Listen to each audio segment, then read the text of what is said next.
You're listening to PetLifeRadio.com. It's Oh Behave with Arden Moore, the show that teaches you how to have harmony in the household with your pets. Join Arden as she travels coast to coast to help millions better understand why cats and dogs do what they do. Get the latest scoop on famous faces, their perfectly pampered pets, and who's walking who in Rin Tin Tinseltown. From famous pet experts and best-selling authors to television and movie stars, you'll get the latest buzz from wagging tongues and tails. Garner great pet tips and have a doggone fur-flying fun time. So get ready for the pause and applause as we unleash your Oh Behave host, America's pet edutainer, Arden Moore. Welcome to the Oh Behave Show on Pet Life Radio. I'm your host, Arden Moore. He's back! Returning to our show to talk about how life going to the dogs just keeps on getting better is the one and only dog whisperer, Cesar Millan. Hey, welcome back to the show, Cesar. Thank you, guys. Thank you for having me again. All right. Now, I know you're unleashing a new season, 10 amazing episodes of your Emmy-winning show, Dog Whisperer with Cesar Millan on the Nat Geo Wild channel. Now, I'm giving you a big pause up. I'm calling you from Oceanside. You're freezing your tail, I guess, in New York right now? Yes, I'm in New York. Yes. And Junior is here with me, so I'm coming out with different ways to help him pee. Oh, good, good. Himself. Yeah. Oh, my gosh. I took my dog, a big dog, Chipper, once to New York, and she is a golden retriever husky who just loved to pee on that stuff right above the subway trains. She was peeing on the grates before we got to Central Park. So don't tell Junior that, okay? I won't. Okay.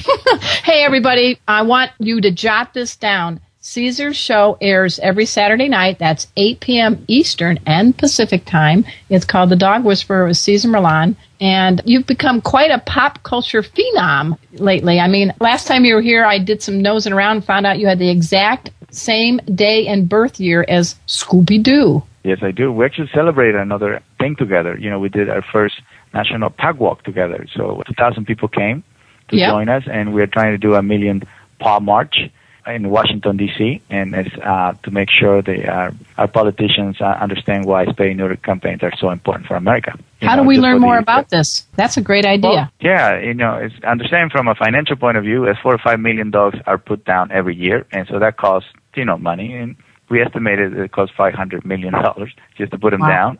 So that, from a financial point of view, we can benefit from understanding the spay and neuter campaign and the other population, which that's what a lot of people don't agree with, including myself, and so it's a way to understand it. And some people should be able to breed, but they have to have great ethics.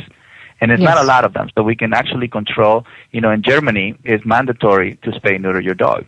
And only people with great ethics can breed dogs, right? And so this is controlled by the government or controlled by, private sector, whatever America would agree with. The point is that we can actually prevent this overpopulation, and that's the whole point of us marching together, Scooby-Doo and myself again, is to, create a pack and a great direction. Well, this is the kind of partisan, not partisan, politics that I can get behind. I think you're doing a great job on that, Cesar. Thank you. All right, so let's talk about this season. I mean, my gosh, you're reaching a milestone. Your 150th episode. In dog years, that's a long time, isn't it? In anybody's year, especially in TV.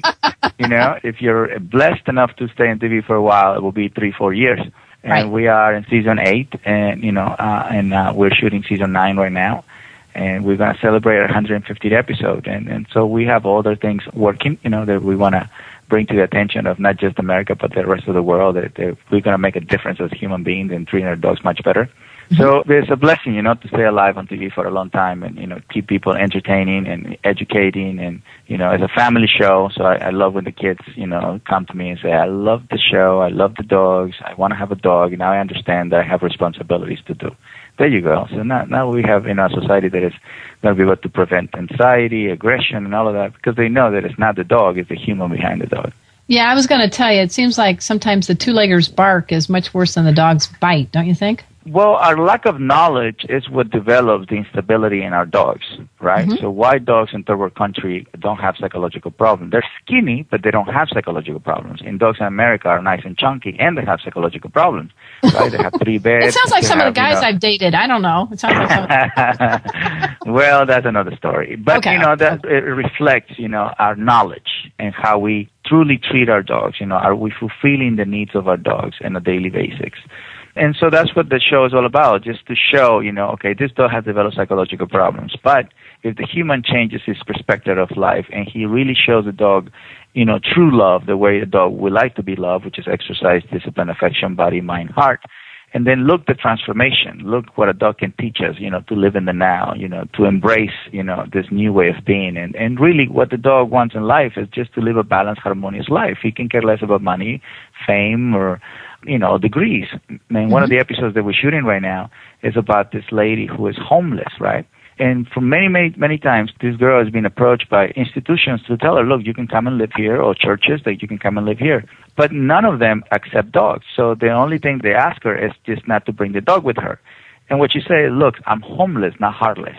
And so she'd rather live in the street than give the relationship away, which is something very beautiful to learn, because a lot of times in economical crisis, people, the first thing they get rid of is a dog. Here's a homeless person, they rather not get rid of the dog and maintain the relationship. So there's a lot of great things to learn. And so what I'm teaching her is how to bring a dog back into a house, and a dog can actually interact and mingle, with other ladies in her same situation. So this is the first place in America that actually allows women who are pregnant or who have children and also bring their dogs and who are homeless as well. Well, hopefully this will be a trend that's starting. I mean, this economy really is not very great. And the one thing you don't want to give up is, as you said, you can be homeless but not heartless. I don't think I could ever live without Chipper and Cleo. And I'm sure you with Junior it's a relationship. Yeah, absolutely. No. Absolutely. I mean, I'm from Mexico, so we understand what it is not to live with money. We have financial crisis from the moment we were born. So we actually learned to live without money. I came to America with no money. So you don't need money to make money. What you need is to believe, and in this case, to believe in a relationship. And and I'm very spiritual about my relationship with God. So I believe in God, and I believe in myself, and that's pretty much what it created. What people see as a dog whisperer is a guy who came to this country who believed in himself and believed in God. So that combination is to me what has allowed me to be what I am. And of course, having the company of a dog, it doesn't get no better than that. Look what you've done from, the season 8 years. I mean, I met you a couple years ago. I mean, you just keep growing. And the one thing I find sort of amusing is you've got a lot of nicknames. You're in the pop culture, you're in the Jeopardy questions and all that. But you've been called the Dr. Phil for dogs. I don't know. That's nice. But with everything you do, the TV show, the magazine, the foundation and all, why isn't he called the Cesar for people? I don't think he does the... Can you see him? He likes to do. I tell you what. That's what he likes to say. I tell you what. Yeah. We both work with people. It's just I think I have the upper hand because a dog tells you the reality and a human tells you the story. So it takes a little longer for a psychologist to get the reality of a human because a human doesn't really like to get in touch with the truth. And a dog, the beauty of a dog is he tells you the truth from the beginning. So it's like right away I can smell, if a person is lying or not. That's very good. Now, talking about the season that you've got for the Dog Whisperer, Cesar Millan on the Nat Geo Wild station, Saturdays, everybody, 8 o'clock Eastern and Pacific. I'm looking at this lineup of the episodes, and I'm an ex-sports writer, so I'm into statistics. It says here, according to your folks, you have gone now to 211 cities, 4 countries, and you have rehabilitated more than 450 dogs that could be sometimes testy, challenging, neurotic, zany. I mean, that's quite a stat. Yeah, especially in the show, when you are shooting television and, time is you have to be very precise. And so we have to be, really good at it. We have to also have a great team of people. I'm bringing more and more people that, once I do a session with the person and their dogs, I make sure I leave them with somebody that can maintain, the new understanding. So to me, it takes a village to raise a child. I know that people trust me, but I know for a fact that I'm not going to be there, the rest of their growth or the rest of the transformation. But one way I can do is by bringing other professionals to join in the transformation. So I like the pack concept, I like to bring other people and get involved. I think it takes all of us to transform the world. And so, I don't want to do this transformation by myself. So as more and more people joining and being part of the pack. That's good. I'm glad to hear that because you can't be everywhere, but it's nice to know you're putting in something in place, a structure in place to be able to have people to go to when they need answers, right? Absolutely. Everywhere I go in the world, and it's a beauty not to say everywhere I go in the world, because the show is in 120 countries. And so every country that has psychological problems with their dogs already invite us. And we're going little by little, but we're going. And every part of the world, there is a person that has common sense, and so those are the guys and the girls that I meet. And regardless what kind of training technique that I enjoy, I focus on people who can walk a pack of dogs, because it's really not about technique when you're walking a pack of dogs. It's your attitude, right? It's about common sense, yeah. So, and those are the people that I bring in. And some of them are lawyers, some of them are doctors, some of them are psychologists. It's, you know what? I love this profession. If I can do this 24/7, I would. And I said, well, welcome to the pack. This is your homework, and we'll see you in a year. And many of them have definitely changed their professions. Well, I saw Andre and Calvin at a couple of events in L.A. with you. How are they doing? What's up with them now? Andre's doing good. He lives with his mom. Calvin lives with me. Calvin gets to experience more of my world, because he goes everywhere with me around the world, and he wants to be the puppy whisperer. So that's his new show. Okay, good to know. How old is he now? He's a 13-year-old kid with a goal already. He's 13. Oh, my gosh. Okay. He's 13, under 17. He loves soccer, so that's where his profession. He wants to achieve that, to become a professional soccer player. So that's what we're focusing on, to make sure they achieve their goals. And Calvin already gave his first speaking engagement. Where was this? He talked about transformation, adaptation, and he did a great job. He used a chameleon for that example. And he loves ninjas, so he talked about ninjas, and one of the biggest weapons for a ninja was to transform, to blend. So that was really good. And he uses his personal life also to touch people's heart. So I'm very proud. I mean, he travels with me, and he goes on stage with me when I'm giving a seminar. We were in Australia together, and he comes and helped me with 7,000 to 8,000 people. Now, he's not old enough yet to have that well-manicured goatee like you, right? He wants one. And he wants a gray hair. He said, I want my hair to get gray. It's fun when your kids want to be like you a little bit, Yes. And so I feel some kind of pride in it. Obviously you want their identity, but it's like, okay, so I'm a good dad. Well, I think that's great. Now, back to the show, because I want people to tune in and all. The new twist that you had is that one of the episodes is with xenophobics. You got to explain that, because that's a new thing. I've never seen anybody in the dog behavior training have an episode devoted to this type of people. We did a little one, so but this time we focused, it became the whole entire episode. And there's a lot of people out there who are petrified of dogs. And they are in a position where they have to work around dogs, like a pool guy who is petrified of dog. A pool guy, he's going to go into a backyard where there's a dog in it. And so if the dog is there, he's not going to clean the pool, so he's going to lose the money, So that's one, and that was a big revelation. This guy was like 55 years old, and his whole entire life, he was afraid of dogs, and his kids wanted a dog. He could never allow the kid to have a dog because he was petrified. So, it's good to see a grown man, to really surrender to the idea that he can do it and he can let go of the past, more important than anything. So we've dedicated that to all people. So I don't just rehabilitate dogs now. Okay. Move over, Dr. Phil. I'm sorry. Move over, Dr. Phil. You're doing it with the 2, 3, and 4-leggers out there, aren't you?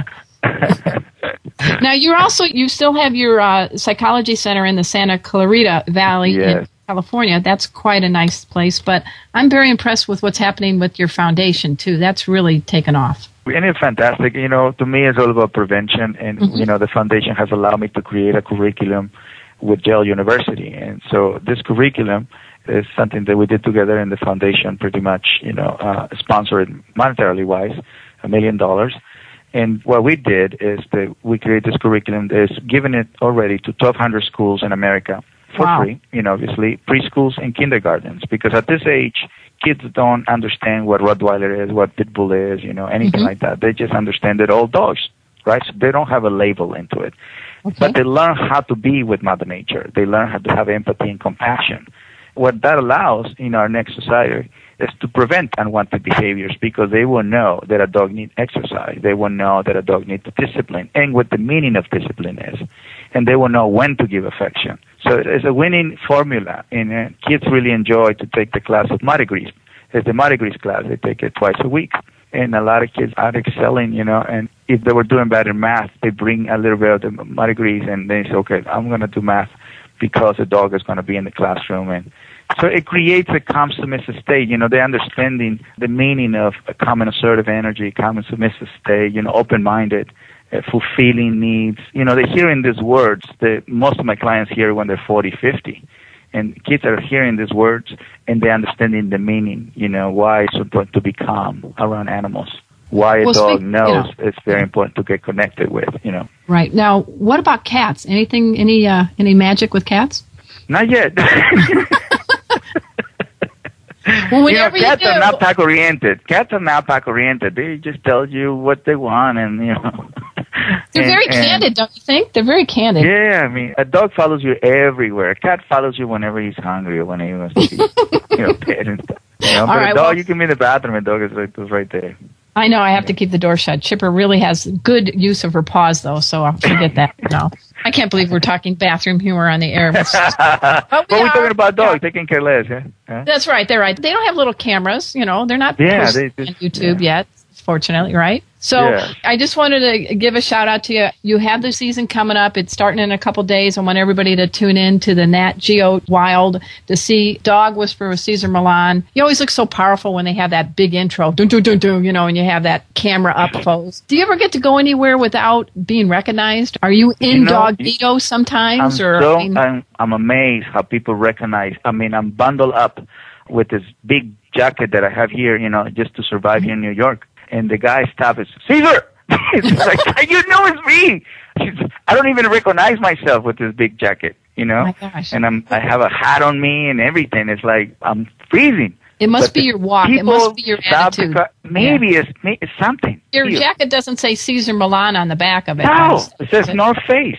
It's North Face with a red cross. Like I'm a search and rescue guy or something. Oh my gosh.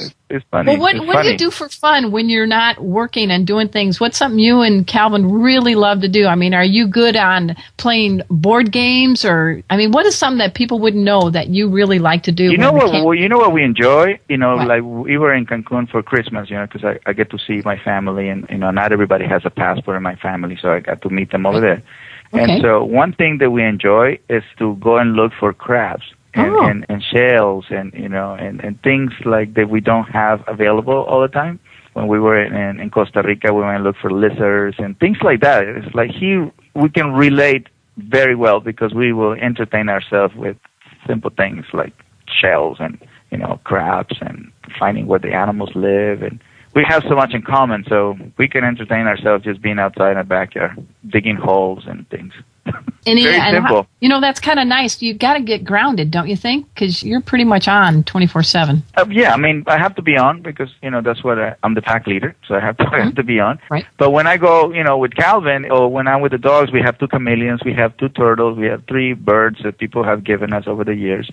And we cleaned them up, and we took the chameleons to Big Bear so they can meet the snow. They're not part of that environment, but we felt that they enjoy our company in Big Bear, and we take good care of them. We buy some crickets over there. There's people over there that sell crickets, so it was good.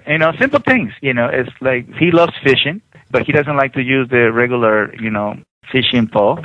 So we create our own fishing things. I told how I used to fish in Mexico in a can, and we just put the little nylon thing and we throw it, and that was it. And so he likes things that I used to do when I was little. Well, before we go, what's the biggest challenge or biggest goal you have within the next 5 years? What another mountain do you want to move? Well, the dog psychology centers around the world. That's something that is very important. It's something that I just want people to be able to have a place where they can come and understand the psychology of dogs and the different methods of dog training, so they understand which method works for them. But I think a place where humans can become educated, about relationship with dogs is really important because, more and more people are becoming more afraid, especially with the pit bulls, and they're banning pit bulls, from all over the place. And so that what this says to me is that the world is becoming more and more ignorant and more afraid. So the way we can fight ignorance and fear is with education.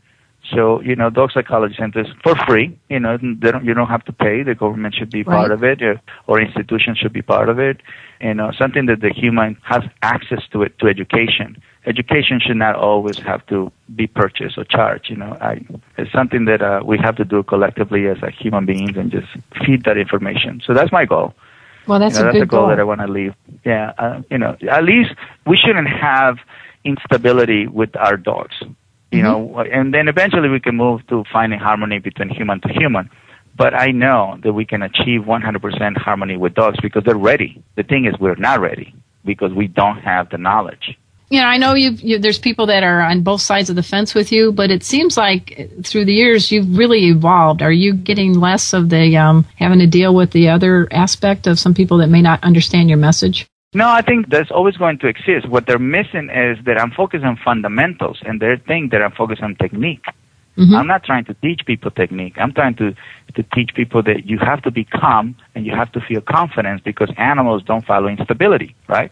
So right. Even if you think any technique, you know, like positive reinforcement, well, if you're nervous, if you're tense, even if you have food, would not benefit the outcome, that right? Makes sense. So because your timing is going to be off. You know, if you're frustrated, if you have food, you can't call that positive reinforcement. So it's the fundamentals that are more important than technique, and that's the part they're missing. You know, I think the human has to be trained before he tries to train a dog. I think that's a good point. And I just so much love Daddy. I know you have Junior in the gang, but you ever miss Daddy? Every single day. Yeah. It's a special guy, you know, 16 years of knowledge, of wisdom and love, and he's a great teacher, you know. I will never replace any of the dogs I have, and it will be, I'm just telling Junior every single day, you know, you just got to be just like Daddy or better.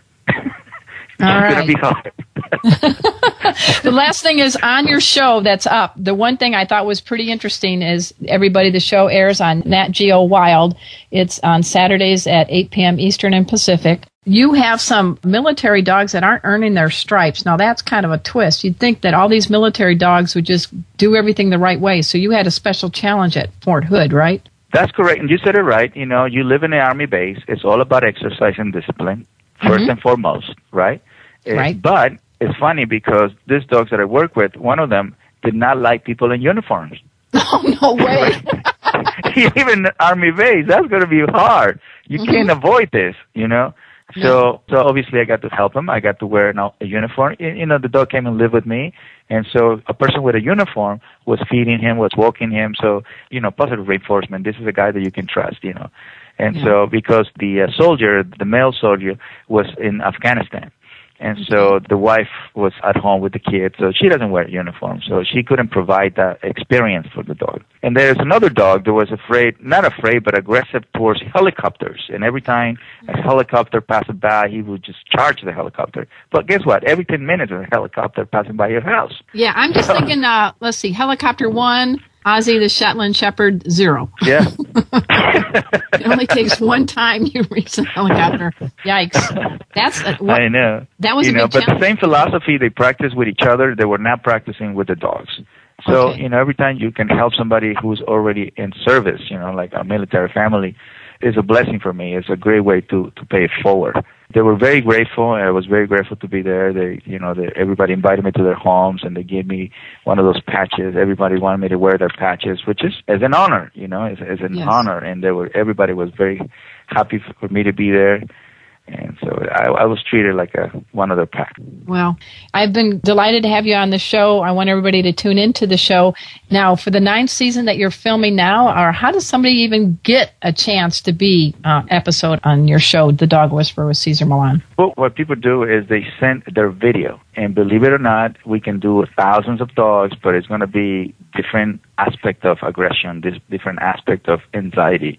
The side effects are going to be the same, you know. And the dog is going to be aggressive, it's going to be fearful, it's going to be anxious. Those are the side effects. We're going to hyper, run away from the person. But it's certain things that we have never seen before, and that's what really makes it in the show. Okay. You know, things that you, the viewer, are going to be interested. I've never seen that. Yes, aggression, but it's unusual. You know, like for example, this show that I just shot, I was bitten by a Labrador. But the way that this Labrador was fed before, they will come and they throw the food. But this dog has been exhibiting aggression since he was 2 months old. 2 months old? 2 months old, yes. And so they were not able to do anything. They did hire, you know, different trainers. And one of them, what they say is just throw the food, like, you know, the way you throw food to birds, you know, just spread it in the floor and run. So that's what he did.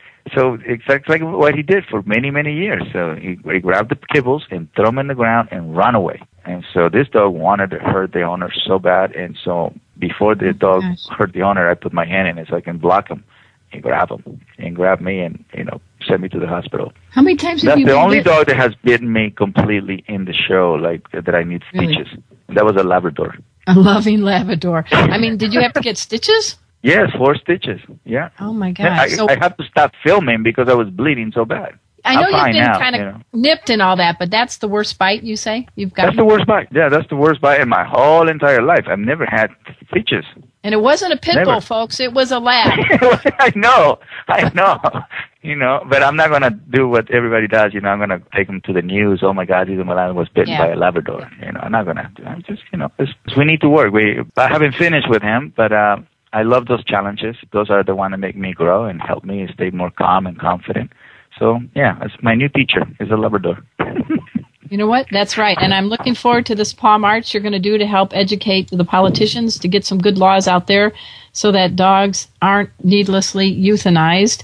And it sounds like you're also hitting the youngsters with your foundation and your curriculum with Yale and with these dog groups. So you're hitting all ages, all groups of two-leggers that we all, I guess, need a little guidance. That's right. It takes a village to raise a child. It takes all of us to pay back to a dog what he has done for us.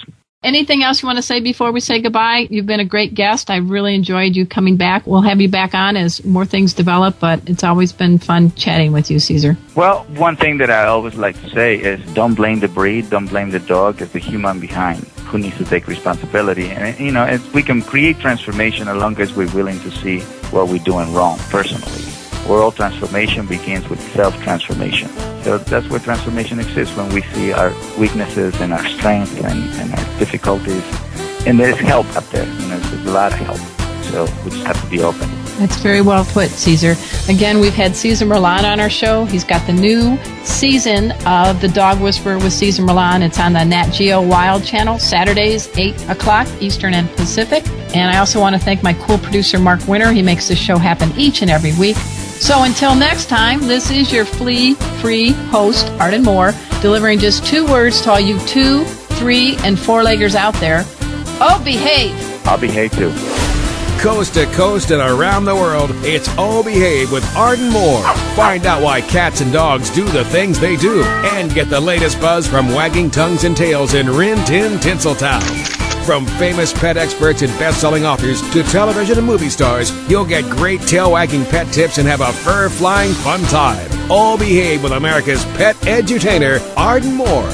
Every week on demand. This is the place for a special paparazzi treat. Only on PetLifeRadio.com.